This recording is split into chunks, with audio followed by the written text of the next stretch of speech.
Саламатсыздарбы, бүгүнкү көрсөтүүбүздө $120,000 чейин майын алабыз. АКШдагы программист Эсен Ниязовдун маеги. 27 жаштагы Эсен Ниязов АКШнын Чикаго шаарындагы Субертек компаниясын жетектейт. Баткенде кезинде кой кайтарган өспүрүм 8 жылдан бери Америкада билим алып, ал жакта IT тармагында иштеп келет. Кыргыз Тайм каналы чет жакта ийгилик жаратып, туулуп өскөн жеринин өнөгөсүнө өз салымын кошуп жаткан мекендешибиз тууралуу маекти тартууламакчы. Америкага кантип барып калгансыз? Алгач бир топ эле кыйынчылыктарга туш болсоңуз керек. Баткен облусунда 6-класска чейин орто мектепте окуп, андан кийин Түрк лицейде билимимди уланткам. Мектепти аяктагандан кийин 1 жылга жакын Бишкекте жүрдүм. Саякаттап иштедеген долбоор бар. Мен Кыргызстандагы келишим боюнча Аляскада иштемекмин. Барып ал жакта балык заводту 2 айда иштеп, кийин Висконсин штатына келип окууга тапшырып калдым. Алгач колледжде 2,5 жыл окуп, кайра университетке которулдум. Жогорку окуу жайда окуп жүргөндө официант, сатуучу болуп иштедим. Курсак тойгузуп, окуунун акчасын төлөш керек болду.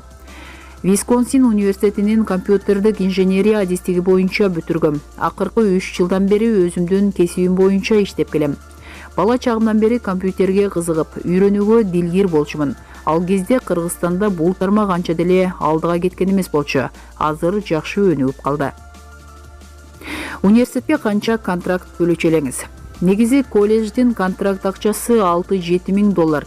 Ал эми университеттики кыйла эле кымбат болчу. Жогорку окуу жайды бүткөнүмө көп убакыт болуп кеткендиктен так суммасын унутуп калдым. Жашырган деле эч нерсем жок. Бирок университетиме азыркыга чейин ай сайын контракт төлөп келем. Себеби мен студенттик насия менен окугам. Жемишин берип жатат, акча таап, теричилик көрүп жатабыз.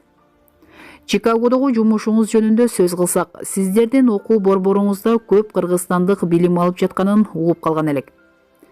Субертек компаниясы Вашингтондо эле өз ишмердүүлүгүн жүргүзүп келе жаткан. Анан биз Чикагодо көп мүмкүнчүлүк, талап бар экендигин байкап, ал жакта да компаниянын өкүлчүлүгүн ачканбыз. Мен ал жерди жетектейм. Башында 6-7 ай ичинде Чикагодогу кыргызстандыктарды программист кылып даярдап чыгуу максаты да коюлган. 2,5 жыл ичинде бизде окуп кеткен 300гө жакын жердеш IT тармагында өз ордун таап, жакшы жерлерде иштеп жатат. Мындан сырткары, студенттердин арасында башка мамлекеттен келгендер да жок эмес. Сыр болбосо канча айлык аласыз? Биз иштеп жүргөн Американын IT тармагында жылына $100-120,000 тапсаң орточо айлык болуп эсептелет. Ошондо айына тапкан кирешең $10,000 айланасы болуп калат. Мындан медициналык камсыздандыруу, социалдык төлөмдөр, салык болуп көп эле акча мамлекетке төлөнөт. Ага карабай калганына үй бүлө багып, кыйынчылыксыз теричилигиңди кылсаң болот. Чет жакта иштеп жүргөн кесипкөй программист катары IT тармагынын орду жана маанилүүлүгү жөнүндө айтыңызчы. Келечекте өндүрүш ансыз өз ишмердүүлүгүн жүргүзө алабы? Азыр АКШдагы ар бир компаниянын ичинде IT департаменти бар. Эгер ишкананын IT бөлүмү консультанты болбосо, ал фирманын же компаниянын иши жүрүшпөйт дегенди билдирет. Жөнөкөй эле сайты болбосо, кардарлар күмөн санап, чыгашасы көп болуп иши узакка барбайт. Себеби ал жактагы процесс өндүрүш болуп көрбөгөндөй электрондоштурулган. Мисалы, биз окуткан студенттер автоматташтыруу боюнча билим алат.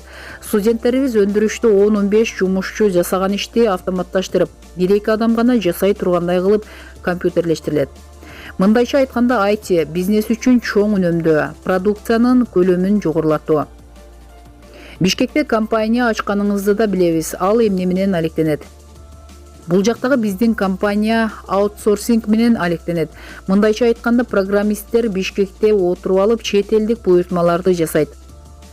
Биз америкалыктардын долбоорлорун таап берип, Кыргызстанда аны арзан баада жасатып беребиз. Учурда ал жакта 15 адам иштейт. Негизинен АКШнын базарына ылайыктап, өз ишмердүүлүгүн жүргүзөт. Стартаптарды жасайт. Ошол эле маалда жергиликтүүлөргө тиркеме, сайт жасап беришет. Кыргызстанда чет элдик буйртмаларды аткарган бир топ эле IT компаниялар бар. Менимче алар эл аралык деңгээлге чыга албай жаткандай. Сиздин пикириңизде бизде IT тармагы кандай өнүгүп, кайсы тоскоолдуктарга кабылууда? Азыр дүйнө жүзү боюнча жогорку айлык маянаны IT адистери алат. Бул тармактын келечеги кең, көп мүмкүнчүлүктөрү бар жана өтө тездик менен өнүгүүдө. Кыргызстандыктар өлкөбүздүн имиджи үчүн иштей башташыбыз зарыл. Кийин кеч болуп калат. Чет элдик инвесторлор менен компаниялар Кыргызстандан кооптонуп турушат. Мен өзүмдүн башымдан өткөн бир окуяны айтып берейин. Бишкектеги компанияларыбыздын программисттерине буйртма алуу үчүн америкалык бир компанияга барып өзүбүздүн сунушубузду берип калдым. Алар биздин өлкө тууралуу интернеттен маалымат издейт. Шак эле башаламандык, мыйзамсыздык, кылмыштуулук өңдүү терс жаңылыктар чыгат да бизден качып кеткен. Анткени аны Украина, Эстония, Индия, Грузиядан деле жасатып ала алат. Ошондуктан мамлекеттин имиджи үчүн иштерди жасап, бул маселеге көңүл буруш керек. Антпесе келечектеги жаш программисттер, ишкерлер жакшы буйртма, долбоорлордон кур кала берет.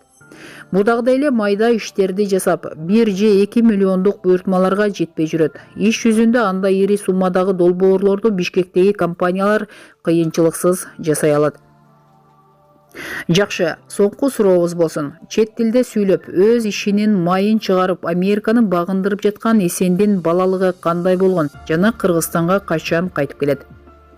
Жакындарым Баткен облусундагы айылдардын биринде жашайт. Ата менен пенсияга чыгып, айылда чакан ишкерлик менен алектенет.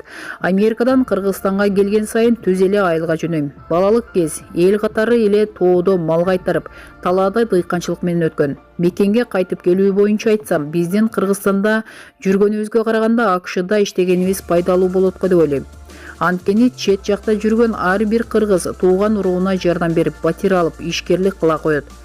Жыргаганымдан жылкычы болдумбу дегендей буйруса убактысы келет. Ошондо мекенге кайтып келебиз. Бүгүнкү каарманыбызга көптөгөн ийгиликтерди каалоо менен бүгүнкү берүүбүздү жыйынтыктайбыз. Жогорудагы маалыматтар Супер KG сайтынан алынды. Сиз дагы өз ой пикириңизди комментарийге калтыра кетүүнү унутпаңыздар. Кыргыз Тайм каналы ар дайым сиздер менен.